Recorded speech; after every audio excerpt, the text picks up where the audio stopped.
ઘણા આવે, બગલા આવે, હંસ આવે, સાધુ ફકીર આવે, માન વિભૂતિઓ આવે.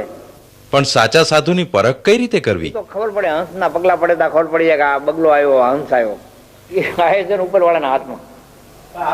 ના ના, એ આપણે કઈ કરી શકીએ નહીં ને, આપણી શક્તિ બહારની વાત.